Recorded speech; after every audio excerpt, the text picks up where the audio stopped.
From the California State Senate, this is Senate Spotlight.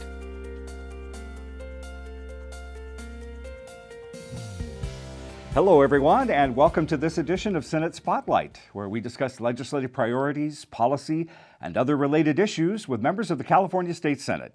From the state capitol here in Sacramento, I'm Brian Green, and joining us this time around, for the first time here actually, State Senator Loni Hancock of Berkeley, the 9th Senate District, Chair of the Senate Public Safety Committee. Welcome, glad to have you. Well, I'm glad to be here, Brian. It's nice to see you. Yeah. I'm really glad because I know you had an extraordinary career here in the legislature and in local government, and you are 2016 wrapping things up in your final year here in the legislature. I am totally termed out after. But you still got a lot of time here, Yeah. and you've had a lot of focus on criminal justice, government reform, environmental protections, education, but you are not coasting to sine die 2016, the end of session. I know you have a big agenda this year. Just briefly, what are some of the topics you were looking at this year? Unfinished business even. The big piece of unfinished business, of course, is that for the last 6 years, I've chaired the Public Safety Policy Committee and the Budget Committee that deals with prisons and courts. And we have been part here in California of what's really a national movement to change our prison system, to move away from relying on mass incarceration as our primary public safety strategy, to talking about rehabilitating people in prison, trying to keep them from coming back, lowering our prison costs, and meeting the Supreme Court demand that we lower our prison population here in California. It's been like peeling an onion. You start with one issue and you get to another and another. So for the last few years, we've been building up our education programs in state prison. That's been a very exciting and positive thing to be involved with. And for the last year or so, I realized we really need to create a rehabilitative, supportive system out of what can be a very punitive and toxic system. So the metrics are really changing here on how we deal with the corrections system. Really changing. And we're really looking at how we can prepare and support our correctional officers so that they're prepared to be part of a rehabilitative team, and how we can deal with people who are incarcerated so they return to their communities as good neighbors, because most of them will return to their communities.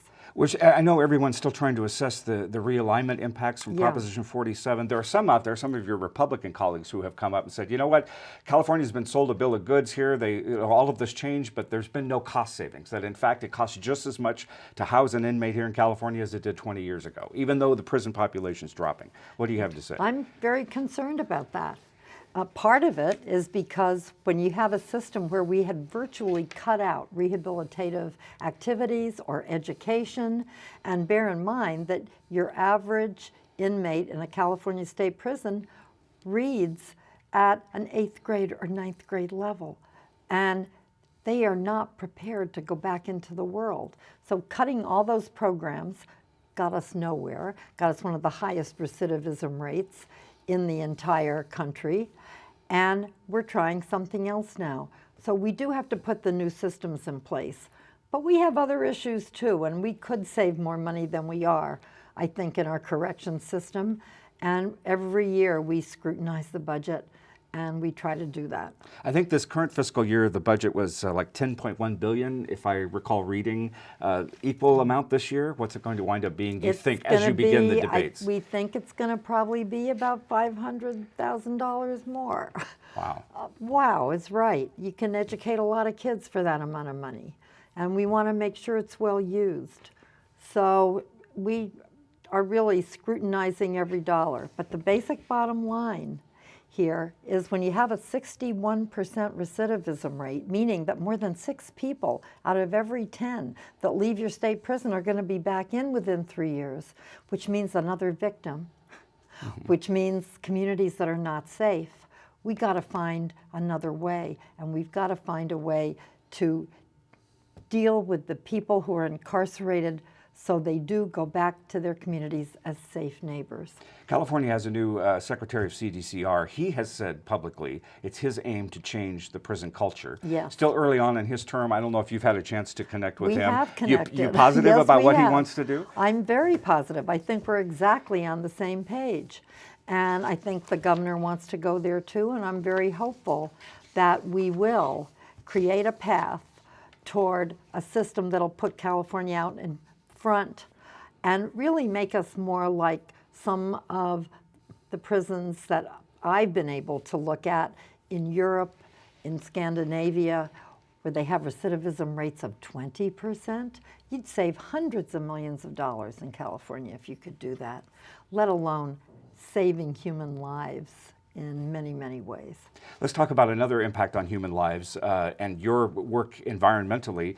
Particularly, you're calling attention now this year to a major environmental concern in your district, even though it has tremendous effects and impact on California as a whole and the nation.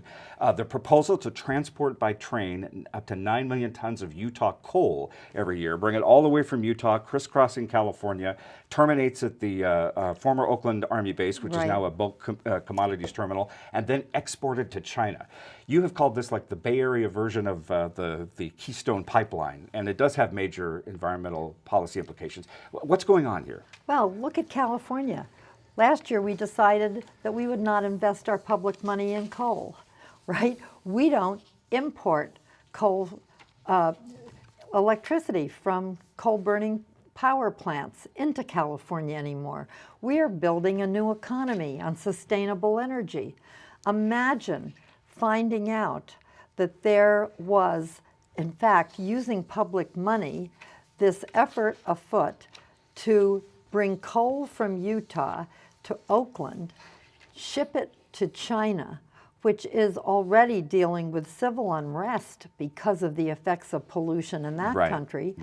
Burn it in China, where the prevailing winds blow it right back on us, I would say, number one. But number two, where it adds to global warming and puts the whole planet at risk. This undercuts every environmental step forward California has made in the last years. And we can't let that happen. So I have introduced bills. You have a selection of bills dealing with this. I have 4 bills. Run through those with us. And one of them deals with the health and safety impacts of coal, which we know is a toxic material. One of them deals with using public money to build these coal depots, because as a matter of fact, this project is leveraging $178 million of California Transportation Commission bonds that the people of California voted for, saying that they wanted to clean the air and improve goods movement. I don't think that's a good use of our bond money. I think it goes against the bond. They also leveraged about $53 million of public money from the state of Utah last week, a last-minute bill. Right, that's gone to the governor. That has now gone to the governor, and we expect that the governor will sign it. Unfortunately, he's quite conservative. But do the citizens of Utah want this? Do they want to be subsidizing environmental disaster in California? Well, the citizens of, all I can tell you is the major newspapers all editorialized against it. The environmentalists spoke out strongly against it. As I said, Utah's a very conservative state, and the bills did pass, but it was on the front burner there. People were paying attention. And there are indications that there are people in Utah who think it's a misuse of Utah public money as well. Now, you have this state legislation because I realize there's only so much you can do to force Oakland's hand. I know other cities in your district in the East Bay have passed resolutions going after this and expressing thoughts against it. Do you think that this statewide pressure, legislative pressure, can pressure Oakland to reconsider and what Phil Tagami is doing with this? I think Oakland is looking for a solution. They apparently very foolishly signed a contract with Mr. Tagami that indicated that he now says allows him to do anything he wants, even though coal was not one of the things mentioned in the original proposal. we think there's probably health and safety implications here that mean that the city could put a stop to it. At the very least, there should be another EIR, since the original EIR did not mention the possibility of coal. Your bills are getting ready to come up for hearing in committee starting after Easter break. Yep. When you come back. Where's Governor Brown in this fight? I would think figuratively and literally everything he stands for is compromised with this debate, right? I would think so too.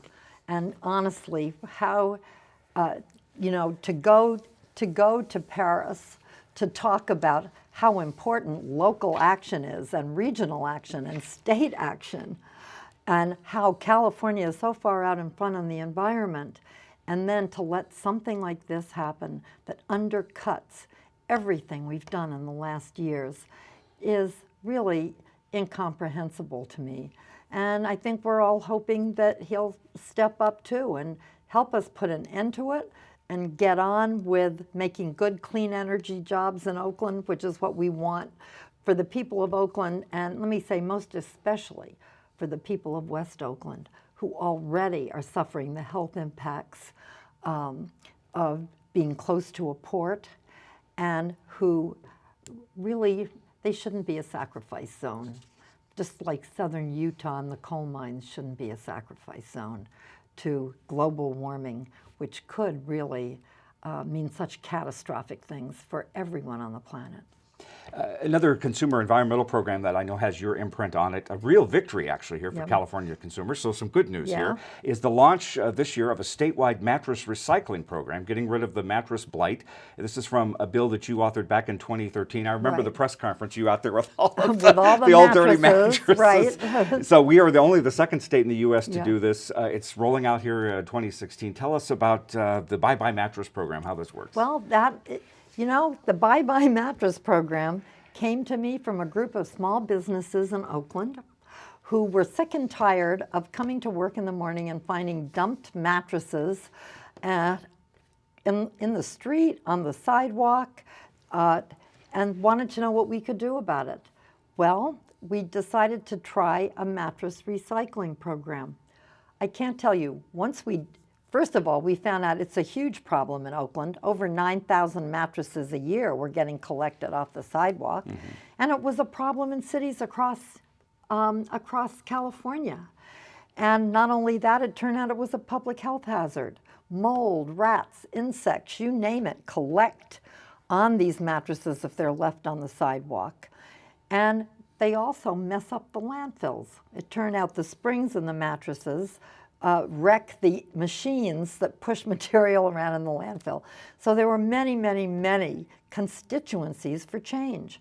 Not to mention all the people that kept coming up to me and saying, since your bill, I've noticed those mattresses in my neighborhood. Yeah, sure. Right? Sure. But we did work together for several years, didn't pass the first year, but we did get it passed with the manufacturers and the recyclers, and the environmentalists all working together, and the program kicked off this year. Cal Recycle is running the program. And you're kind of being involved in a sort of a get out the message outreach campaign, Get out right? the mattress, right, or whatever. And yes, and if people want to go to my website, www.senate, you're right. It's Senate District 9. Senate, no, it isn't District 9, just senate.ca.gov/Hancock. Yeah, there we go, okay. There you can find not only a listing of all the sites where you can recycle your mattress, not to mention that dealers now when you buy a new mattress will pick up your old mattress, but also a video that shows you all the different things the mattress recyclers do to reuse the materials. That's great. It's fun. The final thought here before we go, just on a personal note, I know a key figure in your life, and I presume a catalyst for a lot of your advocacy with environmental policy and activism. Sylvia McLaughlin, the co-founder of the nonprofit Save the Bay, just died at the outset of this year. I know a personal friend and started this Save the Bay with her friends over a cup of tea on the kitchen table. Tell me about her and her impact on you. Well, we were so fortunate to be able to name a part of the East Shore State Park after Sylvia McLaughlin. before she died. She was in her 90s. And I knew her as a very young woman. She, relatively young, right? I was younger. I was much younger.